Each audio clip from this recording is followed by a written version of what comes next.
우리가 오늘 읽었던 이 본문 말씀은 다윗과 사울의 관계에 있어서는 같은 일이, 같은 역사가 반복되고 있는 반복의 지점입니다. 우리가 24장에서도 오늘 읽었던 이 본문과 같은 그러한 상황을 만나게 되었어요. 그래서 다윗과 사울이 지금 반복적인 상황 앞에 서게 되었다라는 거예요. 사울이 다윗을 죽이려고 추적했습니다. 그런데 그 일 때문에 오히려 사울이 죽임을 당할 뻔한 위험에 처했죠. 그런데 다윗이 사울을 죽이지 않고 살려주는 은혜가 있었던 그 일, 24장에 일어났던 그 일이 고스란히 다시 반복되고 있는 지점이 오늘 우리가 읽었던 이 본문 말씀입니다.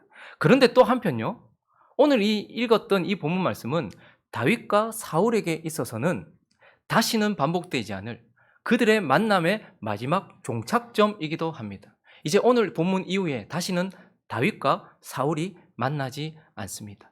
여기에서 마지막 만남을 가지는 것이죠. 다시는 보지 못한다는 거예요.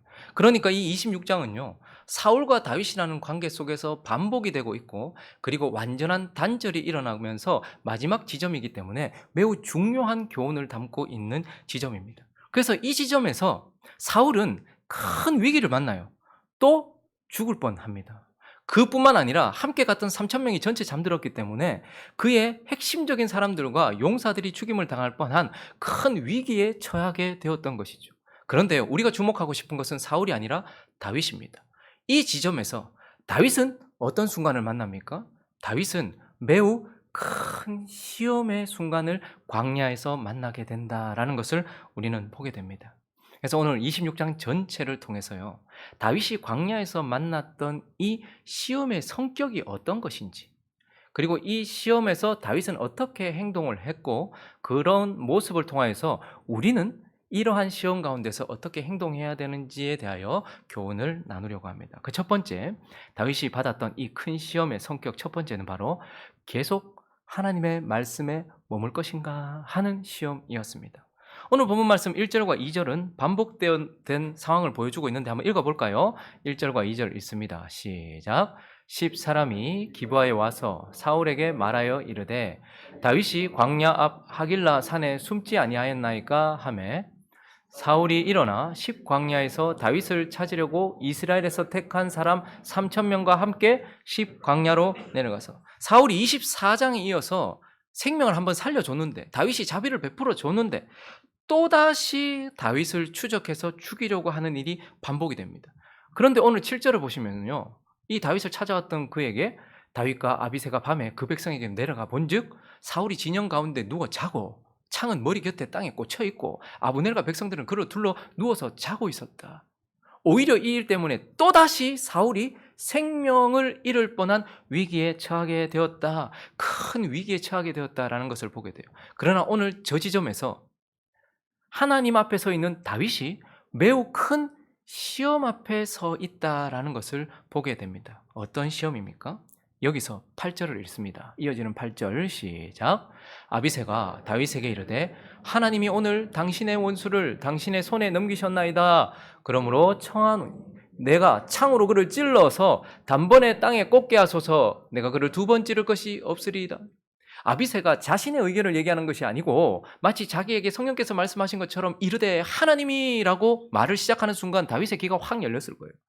오늘 당신의 원수를 당신의 손에 넘기셨나이다. 아니 저번에도 한번 살려줬지 않습니까? 그런데 또다시 와서 이뤘는데 지금 완전히 잠들었습니다. 이건 하나님께서 당신에게 저를 죽이라는 사인입니다 라고 아비새가 말했다라는 거예요.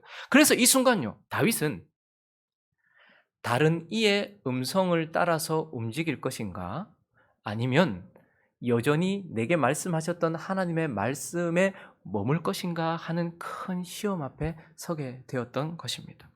그럼 이것은 첫사람 아담에게도 있었던 시험입니다. 창세기 3장에 가보시면요, 6절에 한번 읽어볼까요? 시작.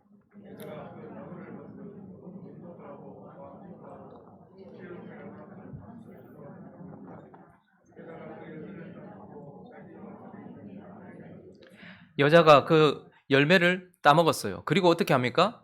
남편에게도 줬다라고 말하고 있습니다. 그런데 남편이 그 먹는 거 보고 맛있어 보여서 먹은 겁니까? 17절요. 시작. 아담에게 이르시되 네가 네 아내의 말을 듣고 내가 내게 먹지 말라 한 나무의 열매를 먹었다라고 말해요. 첫사람 아담이 어떻게 했습니까? 다른 이의 음성을 듣고 하나님이 이미 말씀하셨던 것을 벗어나고 하나님이 말씀하셨던 그것에 머물지 아니하고 말씀을 벗어나는, 첫사람 아담으로 인하여서 죄가 세상에 들어오고 죄가 우리 안에 들어옴으로써 우리의 삶이 무너졌는데, 그때 받았던 그 큰 시험이 지금 광야에 있는 다윗에게 동일하게 일어나고 있는 거예요. 다른 이의 음성을 듣고 움직일 것인지, 아니면 내게 말씀하셨던 그 하나님의 말씀에 여전히 머물 것인가 하는 것에 대한 시험. 그러나 동시에 또 이 순간은요, 육신을 따를 것인지 아니면 여전히 하나님의 말씀에 머물 것인지 하는 큰 시험이었습니다. 7절을 한번 보시면 오늘 이 상황을 주님께서 매우 구체적으로, 7절요. 오늘 본문 말씀 7절을 한번 볼까요? 제가 한번 읽어드리겠습니다. 다윗과 아비새가 밤에 그 백성에게 나아가 본즉 사울이 진영 가운데 누워있고 뭐가 있습니까? 창은 머리 곁 땅에 꽂혀 있고, 이렇게 말해요. 그러면 그냥 왜 저런 단어를 왜 썼을까요? 그냥 사울이 잠들었더라 이렇게 하면 될 텐데, 창. 다윗에게 있어서 사울 위에 있는 창은, 꽂혀 있는 창은 자기를 죽이기 위하여 몇 번이나 던졌던 그 창, 그 순간, 그 트라우마의 순간을 생각나게 했을 것입니다. 내가 뭘 잘못했는데, 자기에게 붙었던 귀신을 쫓아주고 자기에게 영향을 미치는 그런 악한 영들을 쫓아주기 위해서 내가 당신 앞에서 찬양을 했던 그 순간에도 나를 향해 창을 던졌고, 당신을 위하여 전쟁을 치르고 돌아와서 승리한 그 순간에도 나를 향해 창을 던졌던 그 순간에, 그 창을 보는 순간 아비새의 음성보다 더 크게 다윗 스스로 그 안에 있는 육신이 죽여라. 거기 물병이 있었잖아요. 저 같으면 물 확 해가지고 창에 푹 해가지고 그냥 바로 꽂았을 것 같아요. 육신의 음성이 강하게 들렸을 것입니다. 야, 저번에도 살려줬지 않냐. 또 같은 일이 반복되는 걸 보니 저는 죽을 상이다. 죽여라, 죽여라 하는 음성이, 그 육신의 음성이 다윗 안에서 매우 크고 강하게 들렸을 것입니다. 그래서 그 순간은요, 사울의 생명을 잃어버릴 위기이기도 하지만 다윗의 영적인 생명이 달려있는, 하나님과의 관계가 달려있는 하나님의 말씀에 계속 머물고 있을 것인가 하는 것에 대한 시험이 왔던 것을 보게 되는 것이죠. 마태복음 4장을 가보시면요, 우리 주 예수 그리스도, 이 다윗의 예표가 되었던 우리 주 예수 그리스도, 그분도 광야에서 똑같은 시험을 받으셨어요. 1절부터 4절을 한번 읽어보겠습니다. 시작. 그때에 예수께서 성령에게 이끌려 마귀에게 시험을 받으러 광야로 가사 40일을 밤낮으로 금식하신 후에 줄이신지라.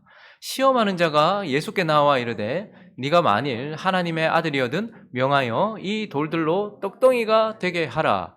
예수께서 대답하여 이르시되 기록되었으되 사람이 떡으로만 살 것이 아니요 하나님의 입으로부터 나오는 모든 말씀으로 살 것이니라 하였느니라 하시니.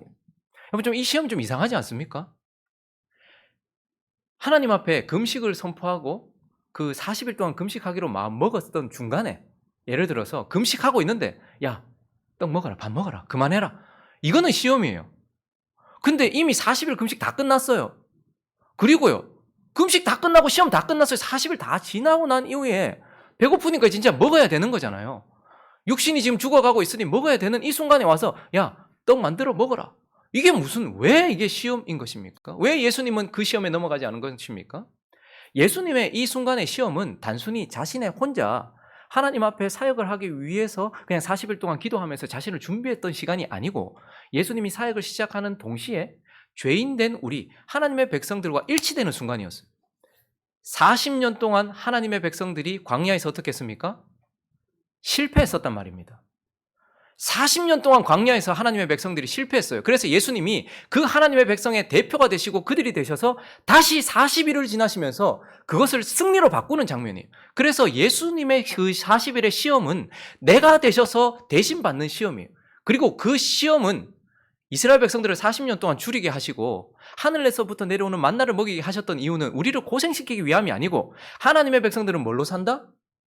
하나님의 말씀에 순종하는 순종으로 산다라는 것을 보여주기 위해서. 그래서 내 말이 곧 영이요 생명이니라 말씀하셨던 예수님의 말씀을 따라서 이 시험은요, 이제 육체를 따라 육신을 따라 사는 삶을 내려놓고 하나님의 말씀을 따라 하나님을 위하여 하나님의 영을 따라 사는 삶을 살기 위한 그러한 40일의 기간이었어요. 근데 그 40일 딱 지나자마자 사단이 뭘 하는 거예요? 육신을 따라서 육신을 따라 살라라고 지금 말한 거예요. 40년의 광야 생활이나 예수님의 40일의 광야에서 시험은 육신을 따르지 않고 하나님의 말씀을 따라 살게 하기 위하여 받았던 시험인데, 그 시험이 딱 끝나자마자 바로 육체를 쫓아 살게 하고 육신을 따라 살게 하라 했다라는 거예요. 여러분, 우리가 넘어지는 지점은 이것입니다.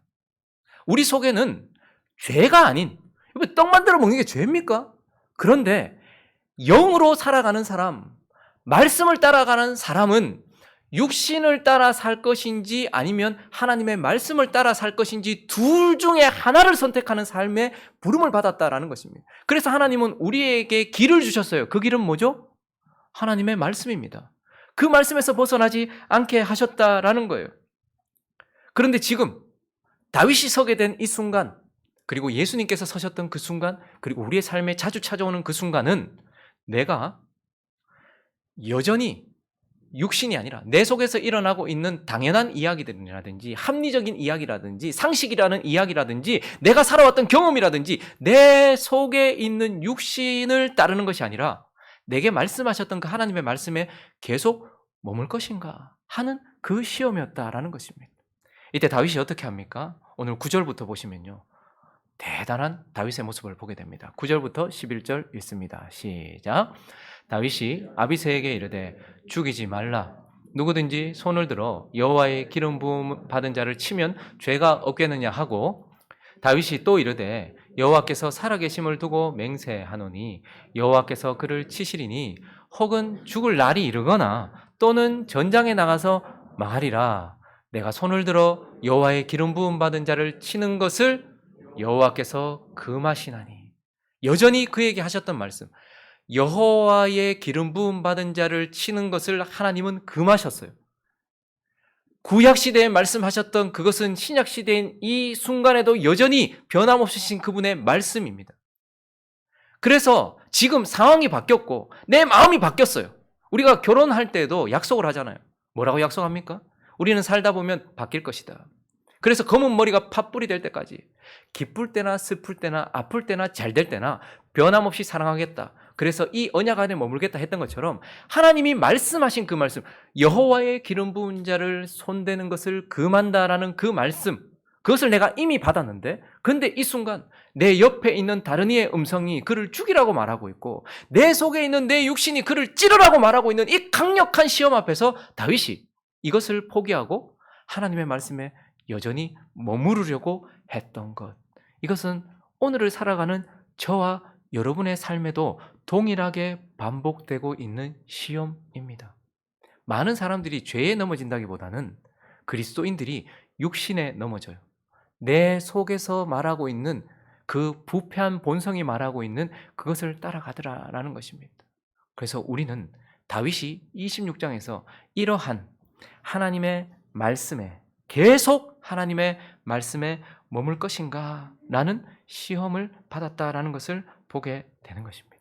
그리고 또 하나, 오늘 본문을 통해서 그가 받았던 시험, 그 두 번째는 무엇인가 하면 계속 하나님의 나라에 머물 것인가, 계속 하나님의 말씀에 머물 것인가 하는 시험도 있었지만, 지금 사실 오늘 이 본문이 중요한 이유는 계속 저기에 나와 있는 대로 하나님의 나라에 머물 것인가 하는 그러한 시험 앞에 서 있다라는 것이죠. 서두에서도 말씀드렸던 것처럼 오늘 이 본문은요, 쌍둥이 본문이라고 해요. 24장과 쌍둥이 본문이다 이렇게 얘기해요. 24장에 일어났던 일과 너무 닮아 있어요. 그런데요, 자세히 들여다보면 24장과 너무 다릅니다. 완전히 다른 부분이 있습니다. 먼저 오늘 너무 비슷한 부분들이 있어요. 24장 16절을 보시면요, 이제 추적했던 그가 그 일 때문에 오히려 다윗한테 죽을 뻔했거든요. 근데 다윗이 살려줬어요. 그리고 나서 살만한 때가 되었을 때 다윗이 사울에게 외칩니다. 내가 당신을 살려줬다. 내가 당신을 귀히 여겼다. 라고 이렇게 사울에게 이야기하는 장면 속에서 사울이 다윗의 음성을 들었을 때 24장 16절을 보시면요, 다윗이 사울에게 이같이 말하기를 마침에 다윗이 말했어요. 그랬더니 사울이 이르되 내 아들 다윗아, 이것이 네 목소리냐? 소리를 높여 울면서 다윗의 음성에 반응했었어요. 그런데 오늘 본문 17절로 와보십시오.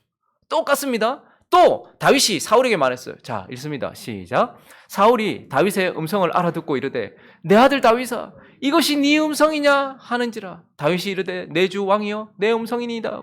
24장에도 살려주고 난 이후에 다윗이 말하고 나니까 사울이 이게 네 음성이냐, 다윗의 음성에 감동을 받아가지고 울었어요 그때는. 그리고 이번에도 또 네 음성이냐 내 아들아 라고 이렇게 불렀단 말이죠. 그리고요 또 이렇게 다윗의 음성을 듣고 울컥했어요. 자기를 살려줬잖아요. 그랬더니 자신에 대한 반성을 하고 그리고 다윗에 대하여 호의를 베푸면서 다윗을 축복해주는 장면이 이어지거든요. 24장 19절을 가보시면요. 시작. 사람이 그의 원수를 만나면 그를 평안히 가게 하겠느냐? 네가 오늘 내게 행한 일로 말미암아 여호와께서 내게 선으로 갚으시기를 원하노라. 그리고요 22절 그 다음 넘어가 볼까요? 시작. 보라 나는 네가 반드시 왕이 될 것을 알고 이스라엘 나라가 네 손에 견고히 설 것을 아노니 라고 말하면서 사울이 자신에 대하여 반성하고 다윗에 대하여서 축복하는 장면이 이어집니다. 그래서 그에 대하여 호의를 베풀고 있는 장면들, 그래서 이러한 장면들이 이어져요. 근데 오늘 본문은 또 돌아볼까요? 21절 한번 볼까요? 시작. 사울이 이르되 내가 범죄하였도다. 내 아들 다윗아 돌아오라. 네가 오늘 내 생명을 귀하게 여겼은즉 내가 다시는 너를 해하려 하지 아니하리라. 내가 어리석은 일을 하였으니 대단히 잘못되었도다. 똑같은 일이 반복되는 것 같죠? 자, 그런데 오늘 이 지점 21절 이 지점이 가장 크게 다른 점을 우리에게 보여주고 있습니다. 21절을 다시 한번 볼까요? 사울이 이르되 내가 범죄하였도다. 앞에서도 자기가 반성해요. 그런데 여기서 내 아들이라고도 또 불렀어요. 근데 여기서 가장 중요한 단어가 나옵니다. 그가 뭐라고 말합니까? 다윗아 돌아오라 라고 말해요. 이 말은 다윗을 향하여서 사울의 나라로 들어오라 라는 겁니다. 그전에는 그렇게 말하지 않았거든요. 근데 이것이 왜 큰 시험입니까? 여러분 다윗이 그냥 광야에 쫓겨나간 것이 다윗 하나 연단하고 말 그런 일이 아니었습니다. 우리가 깨닫게 되는 것은 무엇이었죠? 다윗이 광야에 나가 있는 동안 결국 거기서 하나님이 뭘 하시는 거예요? 다윗을 통하여 하나님의 나라를 만들고 있었어요. 근데 지금 이제 하나님의 나라 안에 보이는 하나님의 나라, 사울에 의하여 통치받는 하나님의 나라가 있어요.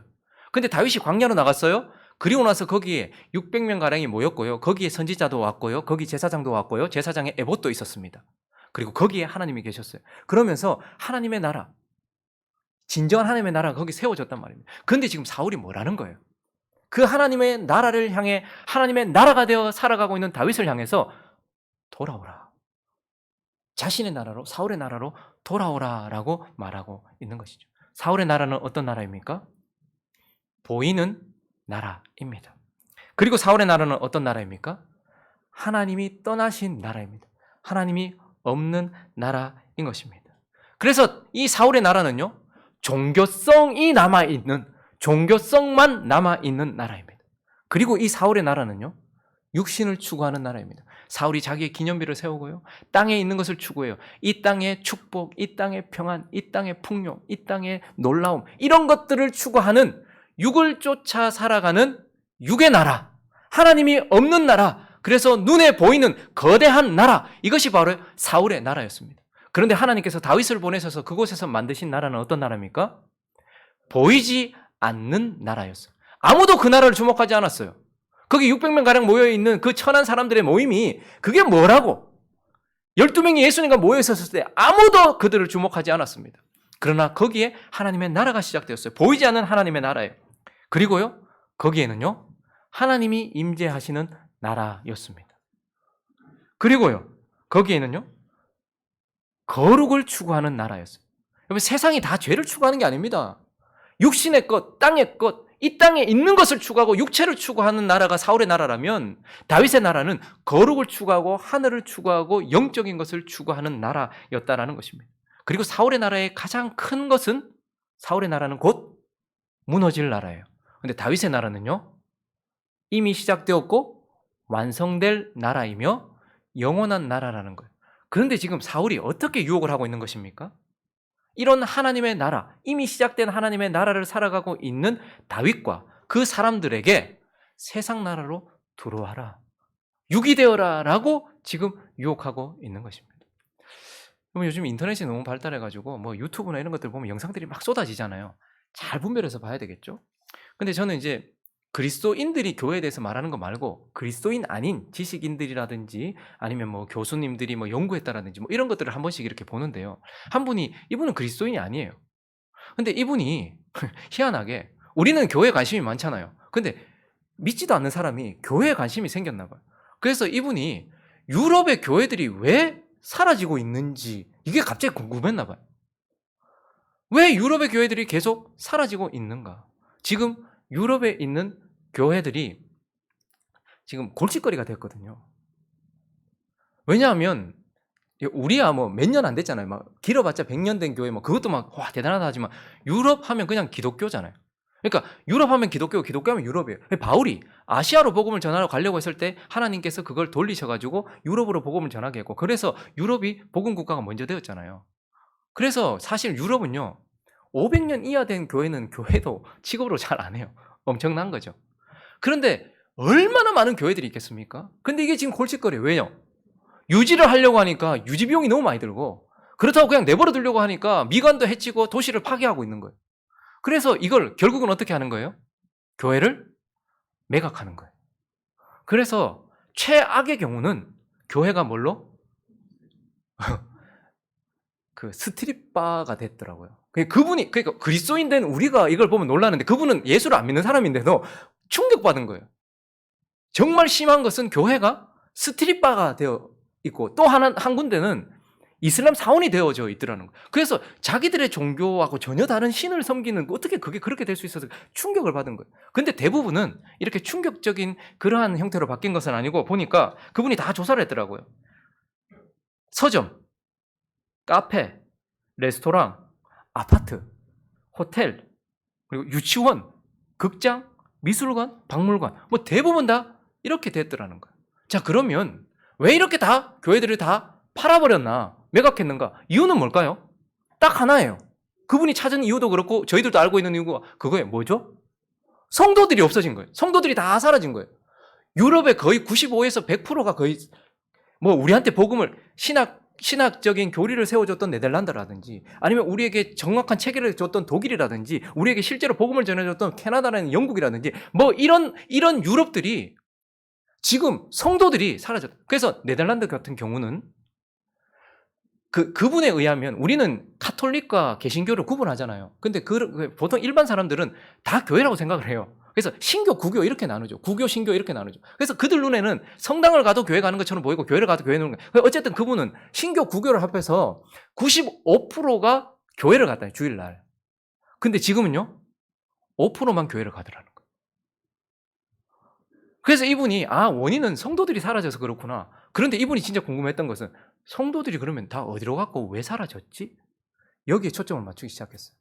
동방정교회라든지 이슬람이라든지 이런 사람들은 출산율이 높아요. 그래서 뭐 그가 찾은 사회적인 이유들이 뭐 출산율이 이미 너무 낮으니까.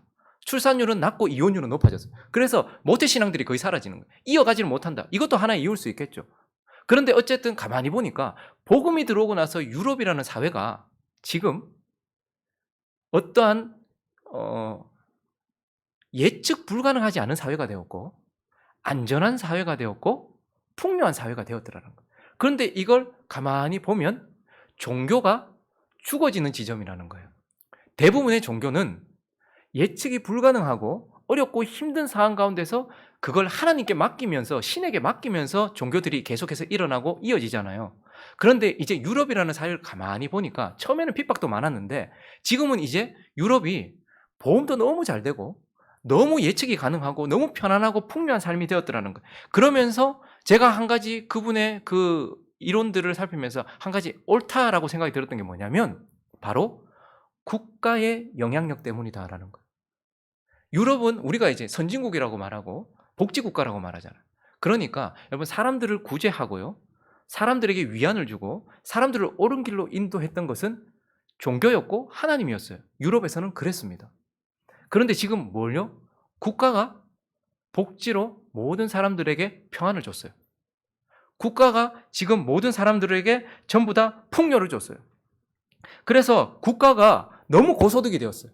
유럽에 있는 나라들 대부분은 고소득, 그래서 물질적으로 너무 풍요하게 되었고 그리고 복지 나라로 이제 더 이상 그래서 사람들이 나이트나 스트릿바나 뭐 이런 이슬람 사원이 된 게 아니고 마치 여기가 서점, 카페, 아파트, 유치원, 박물관 이런 세상의 일부분이 된 것처럼 성도들도 이제 더 이상 하나님을 찾지 아니하고 세상 나라로 들어가 버려서 세상이 되어버렸다라는 것을 보게 돼요.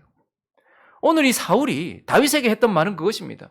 사울을 통하여 사단이 했던 말은 그것입니다. 거룩을 추구하고 하나님을 추구해야 될 하나님의 나라, 이제 너희에게 평안을 주겠으니, 안전하게 하겠으니, 풍요를 주겠으니 그것 버리고 세상 나라로 들어오라라는 거예요. 사울에게로 들어오라라는 거예요. 그래서 복음이 처음 전파되면 처음에는 핍박으로 우리를 예수에게서 멀어지게 만들려고 해요. 그런데 그게 잘 안 되거든요. 핍박 받으면 받을수록 교회가 더 열심으로 하나님께 붙들림 받게 되거든요. 그러니까 어떻게 합니까? 풍요를 줘버려요. 유럽의 그러한 모습이 우리에게 곧 일어나지 않을까 하는 우려가 됩니다. 그런데 이러한 시험 앞에서 하나님 나라 포기하고 박물관이든 아파트든 서점이든 삐까번쩍한, 그래서 여기에서 풍요롭고 여기에서 잘 사는 그러한 나라가 되자라는 그 시험이 왔을 때에 오늘 다윗이 어떻게 하고 있습니까? 24장에는 보시면요, 24장 22절을 보시면 사울이 오라 이런 말도 안 했어요. 그때에는 다윗이 사울에게 맹세하라 해서 다윗이 맹세했어요. 그랬더니 누가 먼저 움직입니까? 누가 먼저 움직여요? 사울이 집에 먼저 갔어요. 그리고 다윗과 그의 사람들 요사로 돌아갔다라고 말해요. 자, 그런데 오늘 사울이 다윗에게 돌아오라라고 말했어요. 그런데 오늘 본문 25절을 볼까요? 읽습니다. 시작. 사울이 다윗에게 이르되 내 아들 다윗아 내게 복이 있을지로다. 네가 큰 일을 행하겠고 반드시 승리를 얻으리라 하니라. 누가 먼저요? 다윗이 자기 길로 가고 사울은 자기 곳으로 돌아가니라. 다윗이 계속 하나님 나라에 머물 것인가? 라는 그 시험 앞에서 그가 자기 길로, 하나님이 주신 길로, 예수 그리스도의 길로 먼저 움직여서 돌아갔다라고 말하면서 이 시험에서 이겼다라고 말하고 있습니다. 말씀을 정리하겠습니다. 우리에게도 이런 시험이 있습니다. 우리가 살아가는 세상을 성경은 뭐라고 말합니까? 광야라고 말합니다. 오늘 다윗은 어디에 섰습니까? 광야에 있었어요. 그런데 그때에 우리에게 매우 달콤한 그러나 매우 큰 시험이 우리에게 올 때가 있습니다. 사실 다윗이 경계해야 됐던 눈에 보이는 거대한 골리앗이 아니라 보이지 않는 자신 안에 있는 육체였고 이러한 시험이었습니다. 우리에게도 동일하게 말씀에 머물 것인가?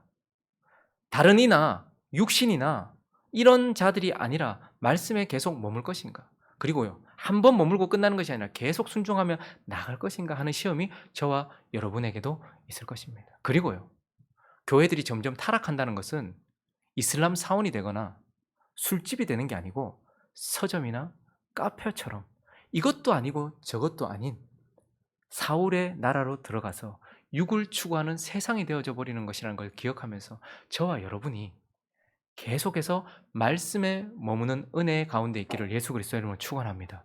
그리고요, 거룩을 추구하는 이미 시작된 그러나 아직 완성되지 않은 곧 완성될 하나님의 나라에 계속 거하는, 계속 머무는 하나님 나라 백성 되기를 예수 그리스도의 이름으로 축원합니다.